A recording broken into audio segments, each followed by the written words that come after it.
मई मास की पूनम के बाद अक्सर हरिद्वार में ही बापू सत्संग लाभ दिया करते हैं।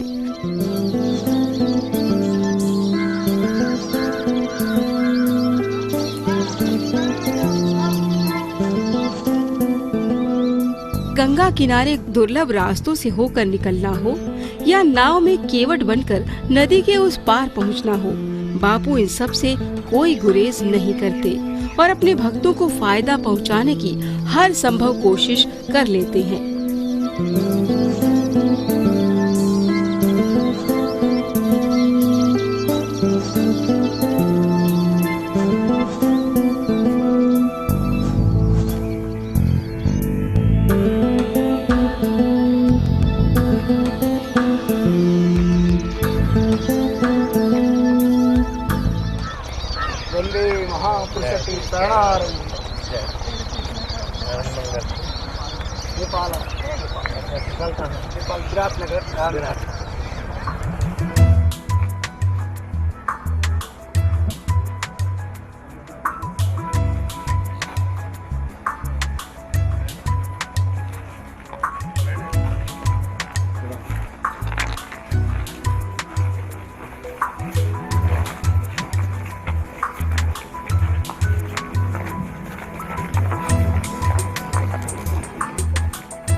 व्यास जी के सम्मान में सत्संग सत्र रखा, चर्चा प्रश्न उत्तर।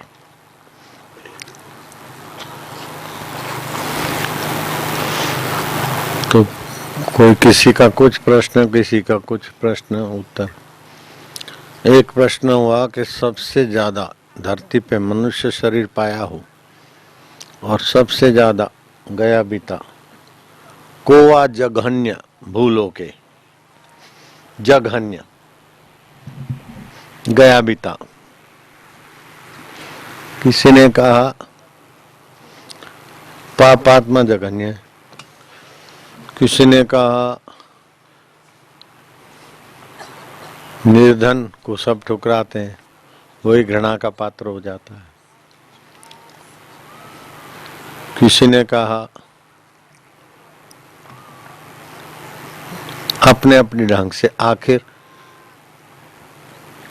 फैसला वेद व्यासी के चरणों में गया।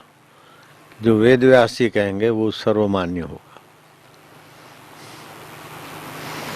वेद व्यासी ने कहा संपदा नैव संपदा विपदा न विपदा, नारायण विस्मृति विपदा नारायण स्मृति संपदा। नारायण विस्मृति ही जघन्य, जो उसको भगवान की स्मृति नहीं है, वो शरीर को मैं मानेगा, जगत को सच्चा मानेगा और रसहीन जीवन कुछ भी कर्म करेगा, यहाँ भी खुद दुखी रहेगा, दूसरों को दुखी करेगा और मरने के बाद भी दुखद योनियों में जाएगा, माँ के गर्भ को तकलीफ देगा। नारायण विस्मृति ही, जिसको नारायण की स्मृति नहीं, भगवान की। नर है तो नारायण की संतान है। जैसे पेड़ अपने मूल से हटकर भागता फिरे तो उसका नाश है। वीणा की तार वीणा से बंधी है तो स्वर आलाप हो गए। वीणा को छोड़कर वीणा की तारें भटकने लग जाए तो कुछ नहीं। नदी या नहर दो किनारों के मर्यादा में रहती है तो यात्रा करती। ऐसे ही जो नारायण की स्मृति और नारायण के शास्त्र की मर्यादा नहीं पालता, वही जघन्य व्यक्ति है। हरिद्वार में मेला हुआ था। सबसे प्रथम कौन सा अखाड़ा नहाएगा, तो खींचातानी होती है। किसी सुलझे हुए साधु ने कहा सबसे प्रथम स्नान दिवरा बाबा करें, तो प्रशासन भी खुश हो गया कि खींचातानी मिटेगी। अब देवरा बाबा को आमंत्रण देने गए। देवरा बाबा, अरे भाई हम तो जंगली आदमी, हमको कहा ऐसा वैसा। बोले नहीं बाबा, आपको आना होगा, आप हाँ भर दो और शाही स्नान में पहले आप ही नहाएंगे हर की पौड़ी पे, बाद में सब अखाड़े आपको चाहते हैं। बोले अच्छा देखेंगे। अब वो तिथि तय हुई तो मेला अधिकारी ने खास जो समझदार लोग हों बाबा के पास भेजा। तो बाबा बोला अच्छा टाइम हो गया। बोले बस बाबा भी होने वाला है। अच्छा बोला तो फिर हम आएंगे। अब बाबा आपको हम जीप में लेके जाएंगे। अरे तुम्हारी जीप कब पहुंचेगा? नहीं बाबा, नहीं तो भीड़ है ना, आपको जाने में देर होगी, सारा प्रोग्राम मुहूर्त सब चला जाएगा। अरे कैसे जाएगा, तुम जाओ, हम आइट है। तो बैठे रहे। अब बाबा ने कहा तुम मानते नहीं, जाओ। वो खाली हाथ लौट रहे हैं बिना बाबा के।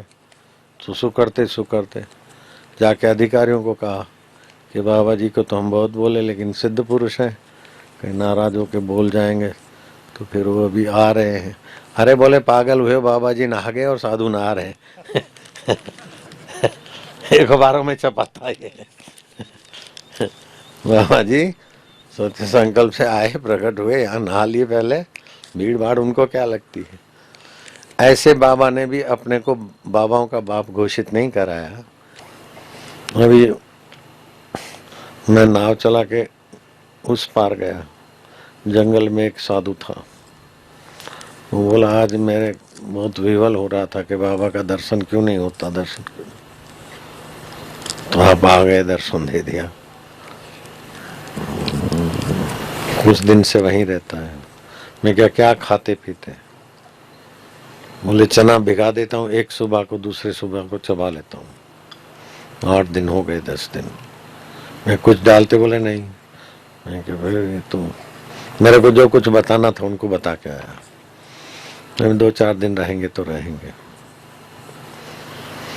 तो जिसको जिस पर स्नेह होता है, तो कैसे मैं नाव चला के गंगा पार करके गया, उनको संतोष हो गया, मेरे को भी संतोष। और गंगा किनारे गुरु दर्शन का लाभ लेकर सत्संग सागर में डूबने का मजा इन भक्तों ने खूब लूटा।